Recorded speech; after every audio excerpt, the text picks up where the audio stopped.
Qatar में Indian navy के अफसर को फांसी की सजा सुनाई गई है, जिनकी संख्या 2-3 नहीं बल्कि 8 है। और जैसे ही ये बात लीक हुई है, पूरे हिंदुस्तान में हलचल मच गई है। और अगर इन 8 की बात की जाए तो सब के सब बड़े लेवल के अफसर हैं, जिनमें captain Navtej Singh Gill, captain Saurabh Vashishth, commander Punedu Tiwari, captain Virendra Kumar Verma, commander Sugunakar Pakala, commander Sanjeev Gupta, commander Amit Nagpal और नाविक राकेश। आपको बता दें कि इन सभी लोगों को पिछले 1 साल से कैद में कर रखा है, और वह भी अकेले। इसके अलावा उनकी बात की जाए तो ये सभी इंडियन नेवी के रिटायर्ड अफसर हैं, जो कि करीब 50 साल की उम्र से बाहर के हो सकते हैं। और ऐसे में इनको 1 साल से अधिक अलग रखना ये भी काफी दुविधाजनक है। लेकिन अब आप सोच रहे होंगे कि इनको कतर जाने की क्या जरूरत पड़ी होगी और क्या इन्हें ऐसी सजा सुनाई होगी। और अगर मान लो इन्हें ऐसी सजा सुना भी दी है, तो भारत सरकार के पास क्या कोई और समाधान है जिससे उनकी जान बचाई जा सके?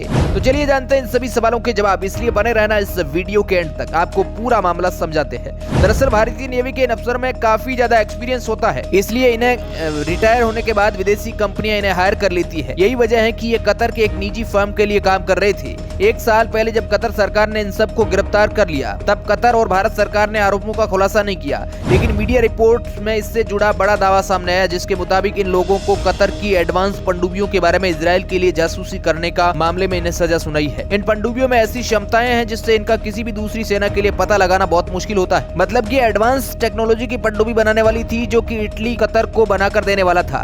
लेकिन इस बात का पता कैसे चला जानते हैं। इसके बारे में सबसे पहले पाकिस्तान की खुफिया एजेंसी ने बताया कि इंडियन अफसर जासूसी कर रहे हैं। हालांकि उस समय कतर सरकार ने कुछ नहीं किया, लेकिन बाद में इन सबको गिरफ्तार कर लिया गया और इन पर आरोप नहीं बताया, और अब जाकर इन्हें कतर सरकार के द्वारा फांसी की सजा सुना दी गई है। भारत सरकार की ओर से इन पूर्व नौसैनिक कर्मियों को हर संभव कानूनी मदद दी जाने की बात कही जा रही है। विदेश मंत्रालय के प्रवक्ता अरिंदम बागची ने कहा है कि भारत सरकार अदालत की कार्रवाई पर बारीकी से नजर रख रही है। विदेश मंत्री जयशंकर ने ये एक बहुत ही संवेदनशील मामला है। हमारे राजदूत और वरिष्ठ अधिकारी कतर सरकार के साथ लगातार संपर्क में है। अगर बात की जाए भारत और कतर सरकार के रिलेशन की, तो वह भी काफी अच्छा है। लेकिन अब देखना यह है कि सरकार के पास ऐसी कौन से कानून है जिनके जरिए इन लोगों को बचाया जा सकता है। सबसे पहले विकल्प की भारत सरकार कतर की सरकार से बात करे, फैसले पर पुनर्विचार करने की अपील करे, केस को कमजोर करने के लिए कोई ठोस तर्क दिया जाए। कतर के पड़ोसी देशों से मदद की अपील, मिडिल ईस्ट के कई देशों से भारत के संबंध अच्छे, ये कतर पर दबाव बना सकते हैं। 2021-22 में कतर के साथ भारत का द्विपक्षीय व्यापार 15.3 बिलियन अमेरिकी डॉलर, भारत का निर्यात 1.83 बिलियन डॉलर और भारत का आयात 13.19 बिलियन डॉलर है। कारोबारी संबंधों के आधार पर पुनर्विचार के लिए कह सकते हैं। फैसले को इंटरनेशनल कोर्ट ऑफ जस्टिस में चैलेंज किया जा सकता है। कुलभूषण जाधव के मामले में भी यही रुक हुआ था